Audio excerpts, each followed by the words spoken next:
हाँ, good afternoon बच्चों। आप सभी का इस चैनल में दोबारा स्वागत है।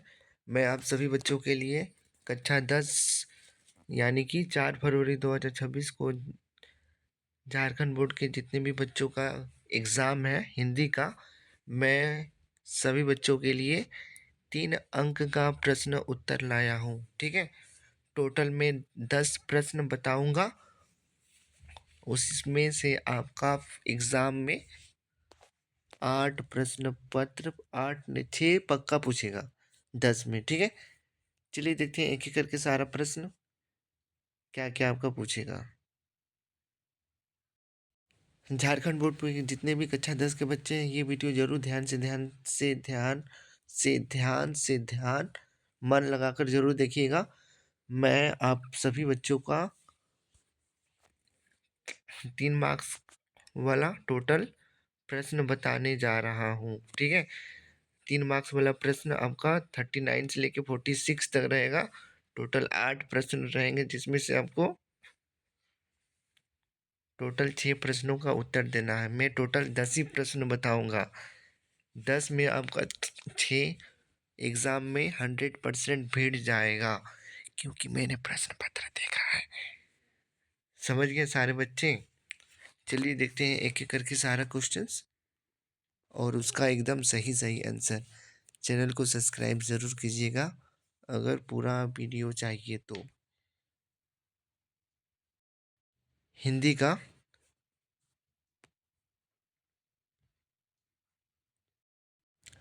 चलिए बच्चों ध्यान दीजिएगा। कल का प्रश्न पत्र में 47 में ये क्वेश्चन आपका आने वाला है। ठीक है, 39 से लेके 46 तक ये रहेगा आपका पहला प्रश्न। पहला प्रश्न क्या रहेगा, पढ़ते हैं। ये क्वेश्चन एग्जाम में आएगा। ठीक है, ये क्वेश्चन एग्जाम में आएगा। ठीक है, जितने भी बच्चे चल रहे हैं वीवीआई लगा लीजिए। देख लीजिए क्वेश्चंस, मैंने वीवीआई लगवा दिया है। अब मैं इसको रिमूव कर देता हूँ।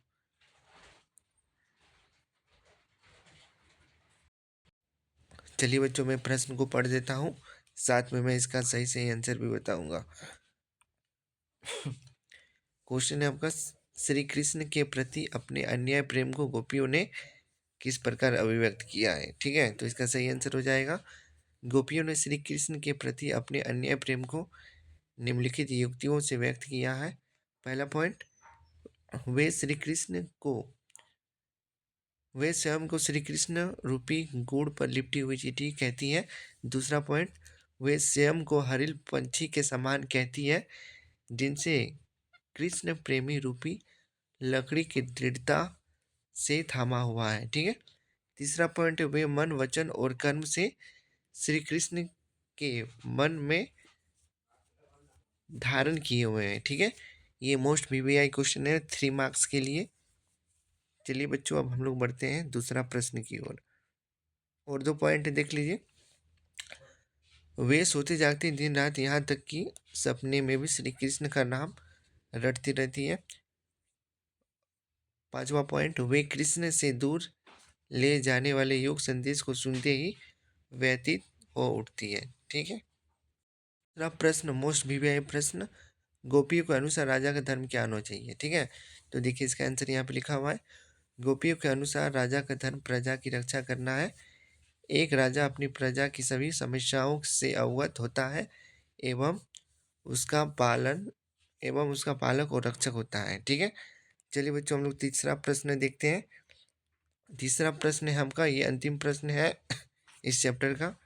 इसके बाद और 7 क्वेश्चंस में आपको बताऊंगा। ठीक है, तीसरा प्रश्न है हमका, गोपियों ने किन किन उदाहरणों के माध्यम से उद्धव को उलाहने दिए हैं।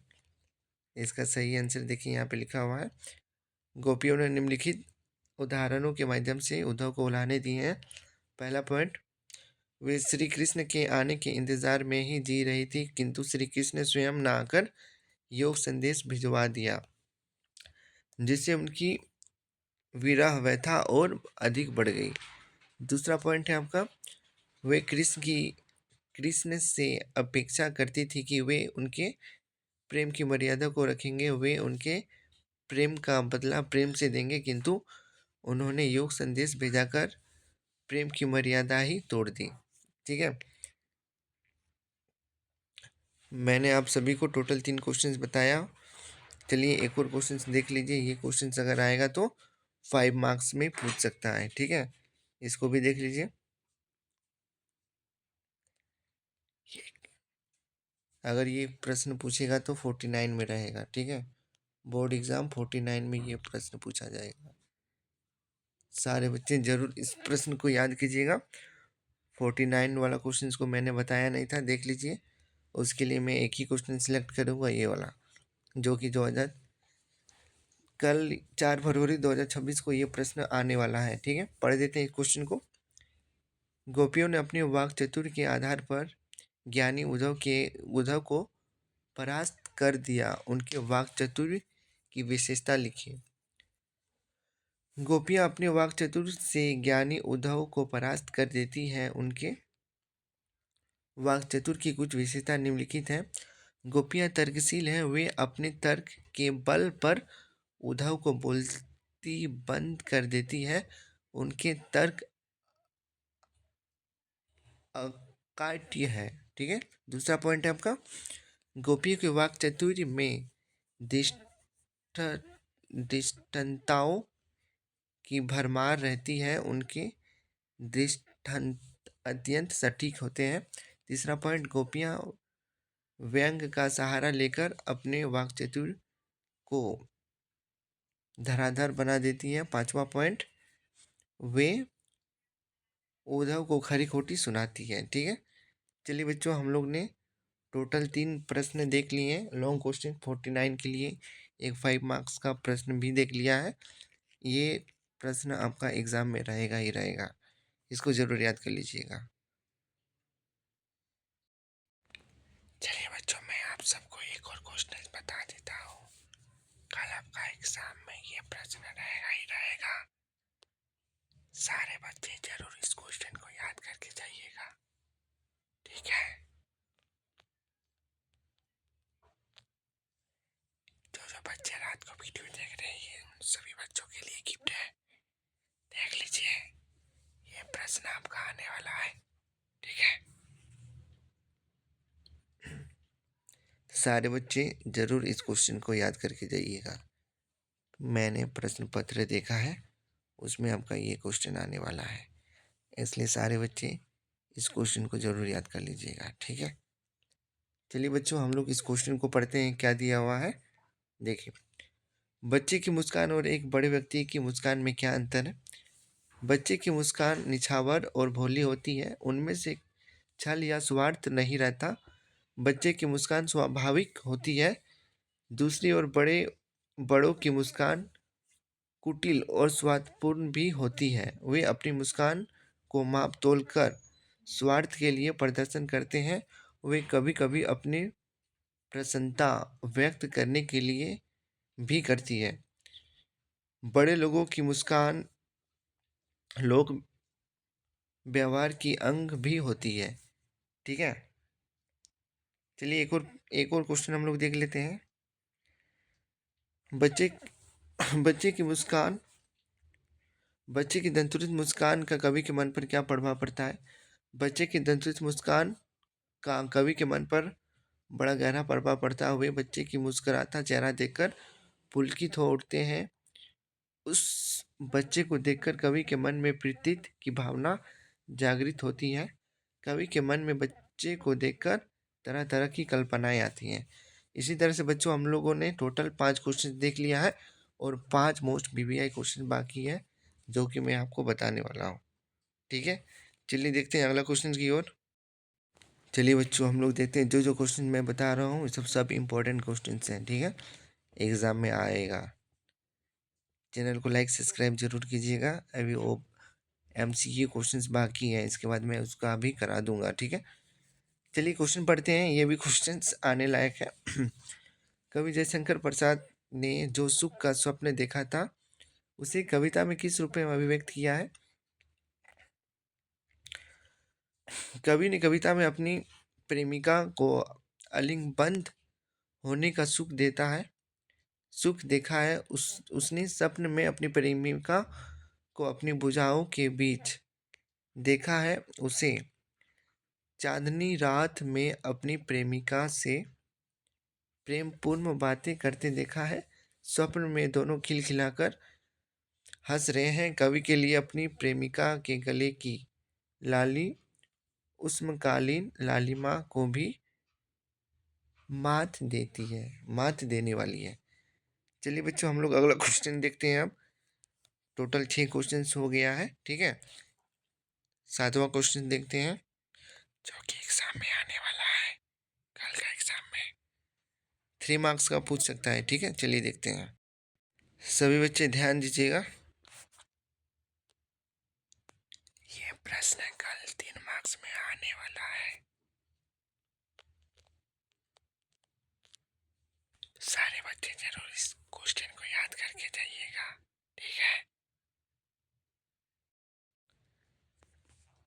चलिए बच्चों, हम लोग प्रश्न 7 की ओर बढ़ते हैं, ठीक है। देखिए 7 नंबर क्या दिया हुआ है, देखते हैं हम लोग। 7वां प्रश्न है आपका, सेनानी ना होते हुए भी चश्मे वाले को लोग कप्तान क्यों कहते थे, ठीक है। लोग चश्मे वाले को कप्तान इसलिए कहकर पुकारते थे, वह एक देशभक्त था। उसे नेताजी का चेहरा बिना चश्मे के अच्छे नहीं लगता था, अतः वह उस पर चश्मा लगा देता था। यद्यपि वह सेनानी ना होते हुए भी लोग उसे कप्तान कहकर पुकारते थे। वह ऐसा मजाक उड़ाने की दृष्टि से कहते थे। वैसे यह बात रहस्य ही बनी रही कि लोग उसे कप्तान क्यों कहते थे। पान वाला भी इसके बारे में कोई बात करने को तैयार नहीं था। ये प्रश्न आपका कल एग्जाम हॉल में आने वाला है, 3 मार्क्स का, ठीक है। इसके बाद मैं जो जो भी प्रश्न बताऊंगा, सारा क्वेश्चंस एग्जाम में आएगा 100%। मैंने क्वेश्चन पेपर देखा है। चलिए दिखाते हैं मैं आपको सारा क्वेश्चन। सब चैनल पे बने रहे, सब्सक्राइब जरूर कीजिएगा अगर एमसीक्यू का सही सही क्वेश्चन चाहिए तो। चलिए बच्चों, हम लोग प्रश्न संख्या 8 की ओर बढ़ते हैं, 3 मार्क्स का जो है, ठीक है। टोटल 3 मार्क्स के प्रश्न कल एग्जाम में 8 आएंगे, सॉरी 8 8 पूछेंगे, ठीक है। तो 8 में मैं ये 8वां प्रश्न बताने जा रहा हूँ, जो कि मोस्ट वेरी वेरी इम्पोर्टेंट है, ठीक है। सफलता के चरम शिखर पर पहुंचने के दौरान यदि व्यक्ति लड़खड़ाते हैं, तब उसे सहयोगी किस तरह संभालते हैं। जब कोई व्यक्ति सफलता के चरम शिखर पर पहुंचकर अचानक लड़खड़ा जाता है, तो उसके सहयोगी ही उसे बल, उत्साह, शाबाशी और साथ देकर संभालते हैं। वे अपनी शक्ति उसके लिए लगा देते हैं। वे उसकी कमी को पूरा करने का भरसक प्रयास करते हैं, ठीक है। ये क्वेश्चन तो नहीं आना चाहिए। चलिए देखते हैं एक और क्वेश्चन हम लोग। सारे बच्चे ध्यान दीजिएगा, जो जो बच्चे अभी जग रहे हैं उनके लिए ये क्वेश्चंस कल एग्ज़ाम में 3 अंक में पूछेगा।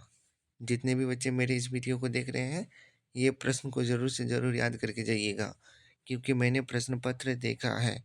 मैं बार बार बोल रहा हूँ कि ये क्वेश्चन आपका एग्ज़ाम में आएगा ही आएगा। चैनल को लाइक सब्सक्राइब जरूर कीजिएगा अगर एमसीक्यू का वीडियो चाहिए तो। शहनाई की दुनिया में डुमरा को क्यों याद किया जाता है, ये क्वेश्चन छपा हुआ है 3 अंक का, ठीक है। शहनाई की दुनिया में डुमरा को निम्नलिखित कारणों से याद किया जाता है। पहला पॉइंट, डुमरा विश्व प्रसिद्ध शहनाई वादक बिस्मिल्लाह खां की जन्मभूमि है। दूसरा पॉइंट, शहनाई बजाने के लिए जिस रीड का प्रयोग होता है, वह मुख्यतः डुमरा में सोन नदी के किनारे पाई जाती है। इस रीड नरकट एक प्रकार की घास से बनी होती है। तीसरा पॉइंट, इस समय डुमरा के कारण ही शहनाई जैसे वाद्य बजता है, ठीक है। इस तरह से आपका क्वेश्चन नंबर 9 भी खत्म हुआ। अब चलिए बच्चों, हम लोग क्वेश्चन नंबर 10 की ओर बढ़ते हैं, जो कि अंतिम क्वेश्चन होगा, ठीक है। इसके बाद मैं एक और एक्स्ट्रा क्वेश्चन बताऊंगा जो कि मोस्ट बीपीआई होगा। ये भी प्रश्न कल एग्जाम हॉल में आने वाला है, इसलिए सारे बच्चे जरूर इस क्वेश्चन को याद कर लीजिएगा। या फिर 3 मार्क्स में पूछेगा या फिर 5 मार्क्स में पूछेगा, वो मैं आपको बता नहीं सकता हूँ। बट आप सब सारे बच्चे जो जो वीडियो देख रहे हैं जरूर इस क्वेश्चन को याद करके जाइएगा, ठीक है। बिस्मिल्लाह खां को शहनाई की मंगल ध्वनि का नायक क्यों कहा गया है? शहनाई मंगल ध्वनि का वाद्य है, विवाह के शुभ अवसर पर शहनाई बजती है। भारत में अब तक जितने शहनाई वादक हुए हैं उनमें से बिस्मिल्लाह खां सर्वोपरि माने जाते हैं।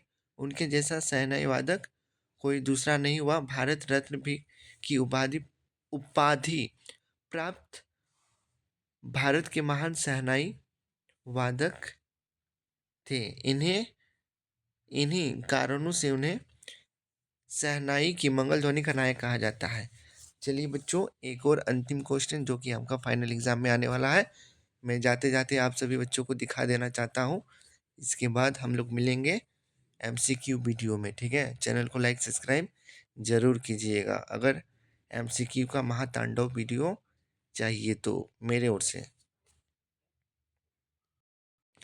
सारे बच्चे इस प्रश्न को जरूर याद करके जाइएगा। ये आपका अंतिम क्वेश्चन है। गोतांग को मेहनतकश बादशाहों का शहर क्यों कहा जाता है? ये क्वेश्चन आपका एग्जाम हॉल में आने वाला है, ठीक है। गोतांग को मेहनतकश बादशाहों का शहर इसलिए कहा गया है क्योंकि इसे मेहनतकश लोगों ने इतना सुंदर बना दिया है।